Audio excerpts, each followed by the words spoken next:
ډیرو محترم مسلمانانو، نن د جمعې مبارکه شپه ده او نن د جمعې د مبارکه شپه باندې 4 رکعاته نفل تاسو وکئ.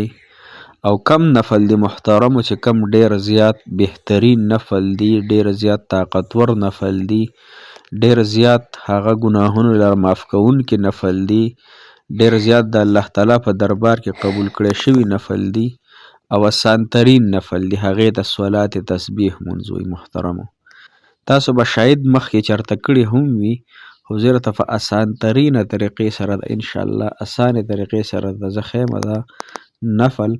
نو دا نفل انشاءالله تاسو خامخا وکئ. د دې ډېر زیات برکات لري دې نفلو. دې نفلو تاکید جناب محمد رسول الله صلی الله علیه و آله وسلم کړی دی او هغوی هم خپل تره ته کړی و چې زه تاته یو عطیه در کوم، زه تاته یو بخشش در کوم، زه تاته یو انعام در کوم، زه تاته یو د څو څیزونو مالک جوړول غواړم. دا الفاظ په حدیث مبارکو کې راغلي دي. نو محترمو تاسو به هم د څو څیزونو مالکان شئ او الله تعالی به درله ډېر څه انشاءالله درکړي د دې نفلو په برکت سره، د دې نفلو په طاقت سره. او په دې نفلو باندې صرف 15 منټه وخت لګي، 15 منټه یا 15 منټه چې په صحیح طریقې سره کې انشاءالله چې 13 یا 15 منټه وخت به لګي. نو چې ستا په 15 منټه کې الله تعالی ستا زندگی بدلوي، ستا زندګۍ کې ګناهونه معاف کوي، تعالی الله تعالی حاجات پوره کوي. نو انشاءالله اسانه دومره طاقتور نفل دی محترمو. نو بیا خامخا چې دومره طاقتور نفل دی محترمو، نو بیا د خپل حاجت دپاره، د خپل مشکلاتو دپاره انشاءالله چې انسان وکړي 15 منټه 35 منټ وخت پې لګي انشاءالله خامخا یې در سره د خپلې زندګۍ دپاره وکئ. الله تعالی مو ژوند بدل کړي. السلام علیکم ورحمة الله وبرکاته. ډېرو معزز و محترم و قابل قدر مسلمانانو نو خویندو مسافرو، تاسو به روغ جوړ په صحت به الله مو دغه رنګ روغ جوړ په صحت باندې خوشحاله او باد لره. الله تعالی د ټولو مسافرو له اوږده زندګي د صحت او عافیت والا ورکړي. دا کم نفل چې ورته زه نن ښیم محترمو، نو د جمعې شپه یو بهترینه شپه ده. په دې شپه باندې دا نفل وکئ. دې حدیث مبارکو کې د دې ډېر زیات فضیلتونه دې نفلو راغلي دي چې کم انسان وي دا نفل کوي الله تعالی دله ډېر څه ورکوي محترم. او کم څه ورکوي د هغه راته زه انشاءالله ذکر کوم. هغه دا د محترم مسلمانانو چې پیره حضرت نبی اکرم صلی الله علیه وسلم خپل تره حضرت عباس رضی الله تعالی عنه ته وفرمیل ای عباس رضی الله تعالی عنه، زه تاته یو عطیه در کوم، زه تا د یو څو څیزونو تا دله در کوم، زه تاته یو څو څیزونه هدیه کوم، زه تاله یو داسې تحفه در کوم. محترمو رسول الله مبارک فرمایي چې داسې تحفه به تا چېرته هم نه وي کتلي، داسې بهترین انعام در کوم. او زه تا داسې څیز دله در کوم چې ستا مخکني رستني واړه غټو هر څنګه ګناهونه به الله تعالی ستا معاف کړي. کو تا غټ ګناهونه کړي او که واړه ګناهونه دي کړي، کو د شپې دي کړي او که د ورځې دي کړي، که په غرمه کې دي کړي او په هر ټایم دي کړي وي، او که واړه وي او که غټ وي، الله تعالی به ټول ګناهونه ستا معاف کړي. داسې نفل دی چې واړه او غټ او پټ او ښکاره او قصدن او خطأن او هر څنګه ګناهونه درنه شوي وي، نو دې نفلو سره الله تعالی هغه معاف کوي. طریقه یې ډېره اسانه ده محترمو، لږ تاسو ذهن ورته کولاو کوئ، طریقه یې واورئ. ګوره نیت به وتړئ چې نیت کوم 4 رکعاته صلات تسبیح په دې حاضر وخت خاص ورېدا لره محمد کعبې شریفې په لور کړم. الله اکبر الله اکبر نیت ته وتړو، د 4 رکعاتو نفلو نیت به تړئ 4 رکعاته. بیا به داسې طریقې سره غوږ شئ ورته سبحانك اللهم وبحمدك وتبارك اسمك وتعالى جدك ولا اله غيرك ولا اله غیرک پورې د مونځ وي. نو بیا به دا درېیمه کلمه ده دا به ووایئ. په سکرین به تاسو ته ښکاریم چې تاسو ته اساني سبحان الله والحمد لله ولا اله الا الله والله اکبر.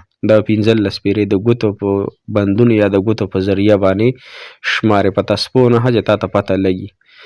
سبحانك اللهم ولا اله غیرک پورې د مونځ وي، نو 15 پیرې به سبحان الله والحمد لله ولا اله الا الله والله اکبر، سبحان الله والحمد لله ولا اله الا الله والله اکبر.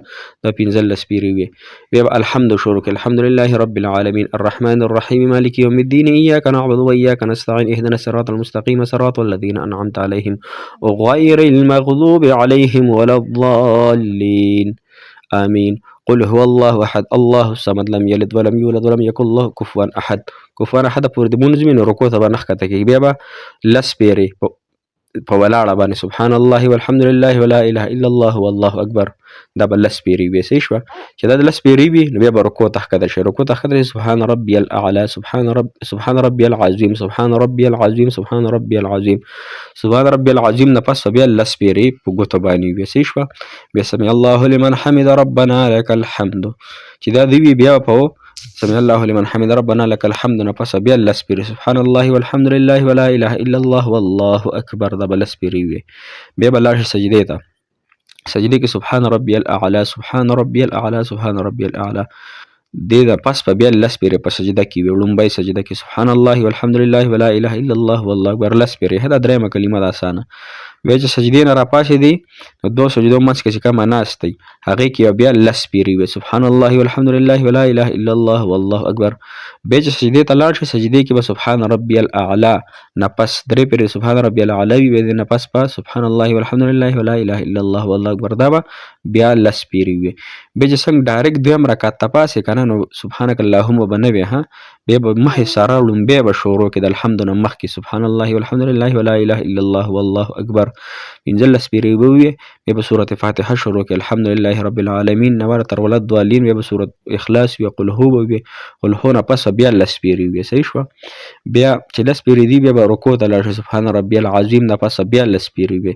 بیا سمع الله لمن حمد ربنا لك الحمد دې نه پس بیا لس پیرې وي. بیا سجدې ته لاړ شي سجدې کې سبحان ربي الاعلى نه پس بیا لس پیرې. بیا دواړو سجدو منځ کې بیا لس پیرې. بیا بله سجده کې بیا لس پیرې.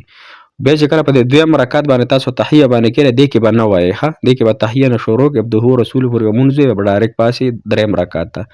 دریم رکعت چې شروع کړئ هغې نه مخکې الحمد نه مخکې بیا پنځه لس پیرې دقه کلمه وي سبحان الله والحمد لله ولا اله الا الله والله اکبر پنځه لس پیرې. بیا دقه رنګې سورت فاتحه سورت اخلاص چې دي بیا به لس پیرې. بیا رکوع کې بیا لس پیرې. بیا سمع الله لمن حمده نه پس بیا لس پیرې. دا شان بیا په سجده کې لس پیرې. بیا چې دواړو سجدو بیا منځ کې بیا لس پیرې. دغه ترتیب سره بیا چې دریم رکعت ته پاسې که نه دریم رکعت کې به ډایرکټ بیا پنځه لس پیرې وي ها. پنځه لس پیرې صرف دغه یو ترتیب کې پنځه لس پیرې ده ها. یعنې سورت فاتحې نه مخکې نور غونډ یو عمل کې چې دی لس لس پیرې. خو بیا چې اخري تحیات باندې کښېنې که نه اخري سلام چې کوم په تحیات ګرځي په هغې کې به نه وي ها. پرې دواړو دغه کې به نه وایي تحیاتو کې. صحیح شوه. هغې نه پس به الله تعالی ته عرض وکړئ مالک الله کمې وعدې چې په دې نفلو باندې دي کم برکات دي الله کم خوشحالۍ دي الله کم ګناهونه معاف کېدل دي الله کم حاجات پوره کېدل دي الله ټول په ټول الله زما عملنامه کې ولیکلی کې زما حاجات پې پوره کړي زما پریشانۍ پې ختمې کړي زما غمونه تکلیفونه پې ختم کړي انشاءالله. محترم مسلمانانو ډېر زیات بهترین دي. ما خو الحمدلله ډېر زیات کړي دي خو تاسو ته مې د اسانه طریقه وښودله. په دغه طریقه باندې انشاءالله دا نفل د خپلې زندګۍ د ګناهونو د معاف کېدو د خپلې د الله تعالی د سېړه د